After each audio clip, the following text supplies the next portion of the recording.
What is your name? My name is Mike Hudson. Where were you born? I was born in Reno, Nevada. Where did you grow up? I grew up in Germany. Germany? Yes. Where do you live? I live in Berkeley. Close to me. Do you have any family members who used to fish or do fish? What I do, I found out after I started fishing, because I'm not only did I grow up in Germany, but I'm also part of my family is Native Americans from Canada. And I found out when I came back to America and I started fishing commercially, a few years later I found out about my family in Canada who comes from a long line of fishermen, actually. Oh. What do you do? I troll for salmon. That is my main business. So trolling for salmon is a hook and line fishery. I don't know if you've ever been sport fishing before, but we use very similar tackle to what you would use when you're sport fishing, except the fishing line is a little bit thicker and the hooks are a little bit bigger. So all the fish that we catch are caught one at a time with hook and line. It's a very selective fishery. And then in the wintertime, I do a little bit of crabbing. I help some of my friends out at the beginning of the season to go catch some crabs and traps. What kind of fisherman are you? I'm a fantastic fisherman. Very funny. Yeah, I'm a funny fisherman. Yes, so I'm a salmon troller and a crabber. And every so often I go and catch some albacore tuna. How long have you been a fisherman? How long have you been fishing? I've been fishing for about 15 years now, commercially. Why did you become a fisherman? What got you into the job? Well, fishing has always been a big mystery to me. You know, it's like, because you always see only the surface of the water. You never know what's underneath it. What fish you're gonna get? Yeah, and so when I was a kid, when I was your age, some of you might have baseball coaches or football coaches or whatever other coaches you might have here.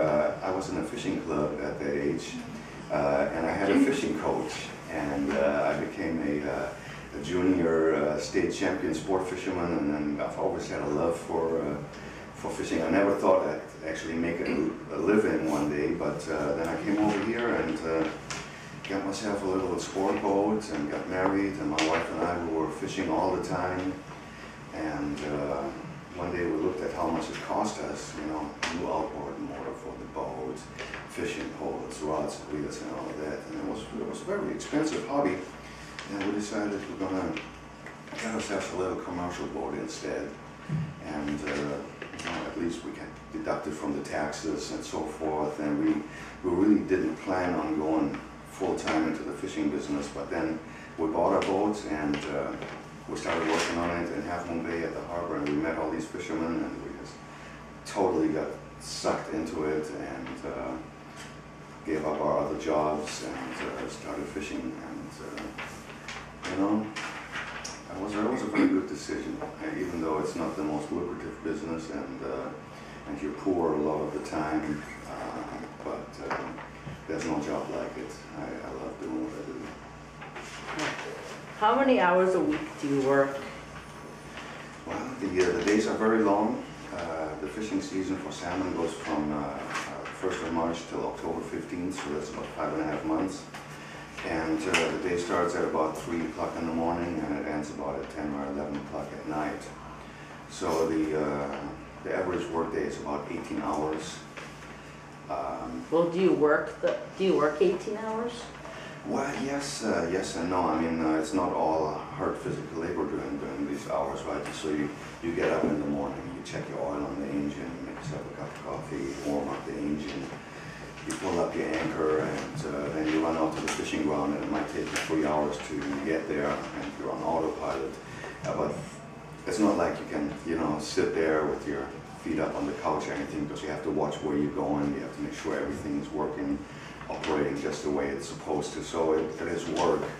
So it's an 18-hour work day for 5 months out of the year, 5.5 months. So I put in about as many hours in half a year as most other people put in an entire year. What do you like most about fishing? Well, there's very few things I don't like about fishing, you know. Now, let me start with them. Usually it's cold, it's foggy, it's windy, and sometimes you feel really miserable when you're out there. But every day is different. There's no 2 days that are the same out on the ocean. The wind is different, the waves are different, the ocean acts different. You get to see all these different things. You know, one day you might see these giant sea turtles swimming by. Next day you might run across a pod of blue whales, or you see a shark taking a bird off the surface, or you never know what you're gonna see. And it's always this fantastic thing, and of course the chase of, you know, you have to find these salmon, and a lot of people think that we're using all these electronics to find the fish, but it's really it's your nose and all your other senses that bring you to this area. And after you do it for a few weeks straight, you really you don't even know why you're going in this direction, but you're going in this direction, and you put your gear in the water somewhere and you catch fish, and it's very exciting.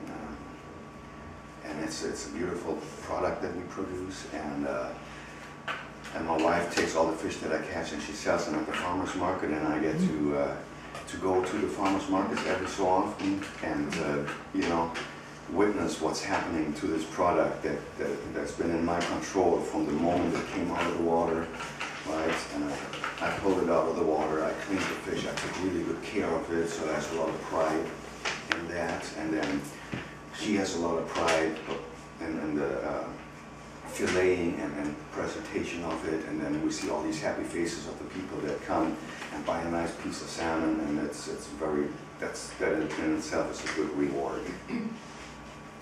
Okay, open to anyone else? Follow-up question on something he said? I don't know. 1, 2, and 3. We'll go from this direction. Have you ever seen a sea turtle here in California? Yes, they get really big. I don't know the names of them, but they're just about the size of a VW bug sometimes. I mean, I'm exaggerating a little, but they're about like 6, 8 feet in diameter. Their head's the size of a basketball, and they're fantastic animals. And they don't come around every year. Certain ocean currents have to work just right to bring them into the area where we fish.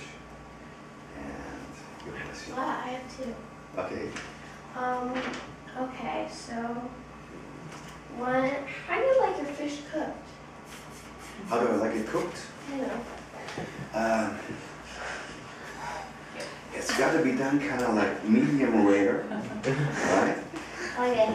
No matter what fish you got, you know, you got a nice piece of salmon or halibut or anything like that. You don't want to overcook it, because when you overcook it, it gets really dry. But otherwise, there's really no wrong way of cooking it. I like it on the barbecue. I like to just, when I'm on the boat, I take the first fish that I catch and I cut it into like boneless chunks, and I put it in a Ziploc bag with some teriyaki sauce, and then I make myself some mashed potatoes and beans or something like that at night, and I just take a handful of that, throw it in the pan, and it's Nice. Oh, it's nice, yeah. Okay, great. That's big. Maddie has one more. Do you have a fisherman that you look up to? Well, I had a very good friend. He just passed away last year, unfortunately. He was, he died way too young, just about 60 years old, and he showed me a lot of things. He really took me under his wing when I started fishing, and he's been on boats his entire life, and he knew everything there was to know about boats, because when you're out there, you know, 10 miles out, 20, 30 miles out, you know, something breaks down, and you got to be able to help yourself. And so he helped me a lot with all these things. He knew how to predict the weather, and he knew where to go to catch a fish, and he taught me a lot of things. So I really looked up to this man. I have one. Have you ever been lost at sea? And if so, what do you do to get back to either fishing grounds or just coast? No, I have not been lost at sea because I kind of know my way around there. And we all know that the coast is to the east and the ocean is to the west, right? And we have what we call prevailing winds. The wind always comes from the northwest, blows towards the southeast. So all the waves kind of go northwest to southeast. So you are always, not always, but most of the time you're in zero visibility fog, right? So you can't see 100 feet or 200 feet. So, you know, you're a quarter mile away from shore, you don't even see the shore anymore.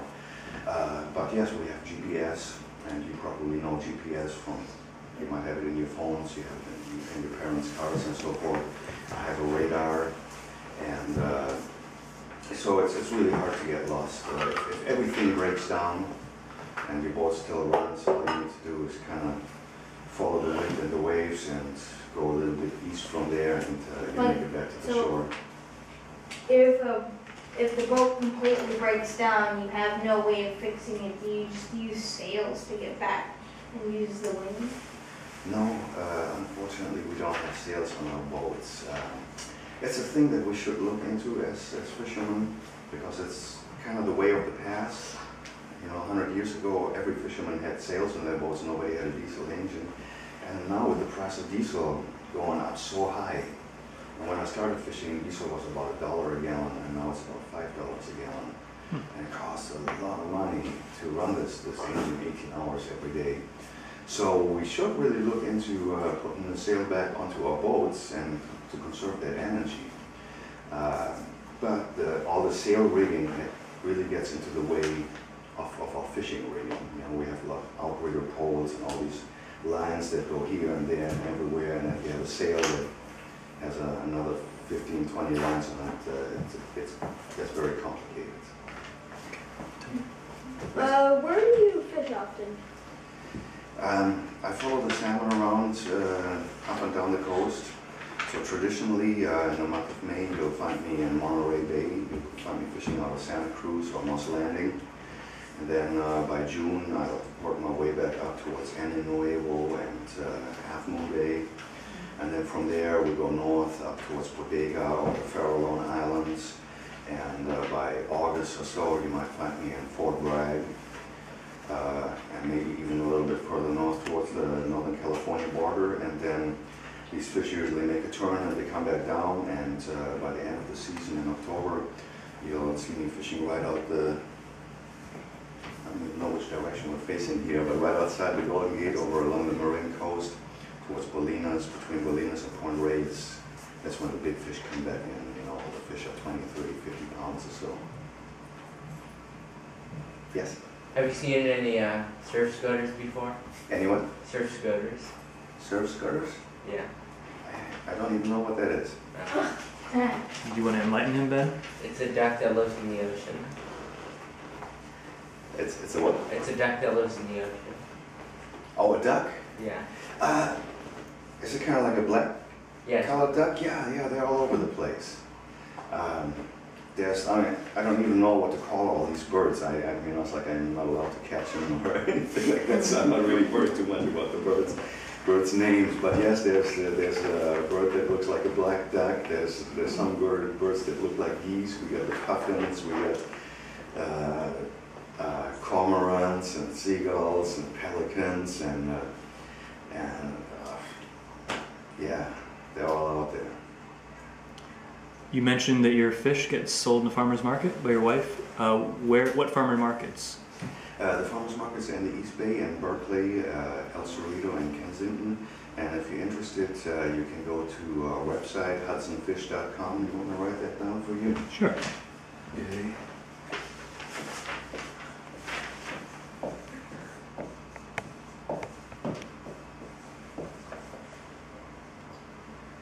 So there's some good information on this website, how the fish are caught and what we do and so forth. So you can look it up if you get the time. Okay, any other follow-up? Okay, Mary? Do you ever sell it like closed on market? You know, like the farmer's market? Yeah, well, we only do these markets in the East Bay. Yeah. Yeah, there's a lot of restrictions on where you can and cannot sell. It has to do with the Department of Weight and Measures, it has to do with the health department, because every other community that you go to, you have to go get new licenses for this and that. All the farmers markets only allow one fish vendor at a time. So if there's another fisherman at the market already, they wouldn't even allow us in, because we don't want to compete with each other. You know, it's a tough enough thing to make a living already being a fisherman and selling the fish. But if you put 2, 3, or 5 fishermen in one market and then everybody has to compete against each other for the prize, then it becomes a non-lucrative business. What fish species is the largest species you caught? The largest species I caught was a white sea bass. Are they big? Yeah, they get to 60, 70 pounds or so. The largest salmon I ever caught was just under 50 pounds, and it was about 4 feet, 4.5 feet long. That is one big fish. Yeah, you know what I did with You're it? gonna eat it up. That was a great day fishing. I was out there on the Marin Coast here. I fished for 4 days. Now, when I fish, my clock starts on the day that I catch my first fish. Alright, so if I fish for the first day and I don't catch a fish, then I stay out an extra day. But from the day that I catch my first fish, I have to be back in port and deliver my fish on the 4th day, so that we get fresh fish. Whatever I got on the boat is fresh, right? So on the first day I caught 1 fish. The next 3 days I caught nothing, and I was frustrated. And then I, went and found a different tack, and all of a sudden I catch this big monster fish, and I said, "Whoa, okay." I turned the boat around and I caught another one of just about the same size. You were lucky. Oh, I was lucky. And then I turned the boat back around to go back and forth over that very same spot where I caught those 2 fish. And over the next hour, I caught another 20 fish that were all over 20 pounds, between 20 and 30 pounds. Wow. So I was ready to pull my gear out of the water and go home with the 1 fish that I had, totally frustrated. And all of a sudden, I had a nice big load of fish, and I brought them in, brought them to our shop, and we started filleting them. And out of a 10-pound fish, from the beginning here, you cut some steaks usually, and the steaks are, this size and half a pound or a third of a pound. Out of a big fish like that, the steaks would be like this big and this thick, and the steak was, I cut 2 steaks out of that fish that were 5 pounds each. And my wife looks at me and says, "You're crazy, what are you going to do with these steaks? You can't sell them." I said, "You wait and see." And Did you end up selling them for? I kept them in the cooler. I didn't even put them on display. I didn't put them on display because it would have taken up our entire display area. And halfway through the market, my wife looks at me again. She opens the cooler and says, "You're still crazy." And I said, "Oh, you just wait." And then I saw the man. He came walking by. He was about a 350-pound Samoan man, all dressed in the traditional Samoan outfit. And he had a little girlfriend with him that weighed about probably 90 pounds. He walks by, and he doesn't even look at our fish, and I flagged him over and say, "Come over here." "Yeah, what do you want, man?" "I got something to show you." And I reached in the cooler and I showed him this big fat salmon steak. I said, "That would look good on your grill, man." And immediately a little bit of drool came out of his mouth, and he looks at his girlfriend and he says, "Can I?" And she jabs him in the ribs and says, "You go, you big lug." And all the misery that we go through sometimes, the mental despair when you're not catching anything, and the cold and whatever, it was all worthwhile just to see this, how happy that man was when he walked away with this 5-pound Flintstone-sized salmon steak. I've never seen a man that happy before in my life, and ever after, I've never seen anybody as happy as this guy. So, did that answer your question? I hope. Should we move on to Yeah, next section, fishing activities. Who's got that I highlighted? have that. Okay, Mary and Craig Um, and Julia. Awesome. What is the name of your boat? The name of my boat is the Miss Lorene, Larene. And it was named by the original owner. It's a wooden boat. And what they say is that fishermen are a superstitious bunch, right? So if you have a fiberglass boat or a steel boat or something like that, they're kind of dead, right? But the wooden boats, they have souls. And you're not ever supposed to rename a wooden boat. So I don't know why the boat's called Miss Lorene. It was the original owner or builder of the boat that named the boat, and we just don't rename it because then they get mad at you and you end up not catching fish. Yeah.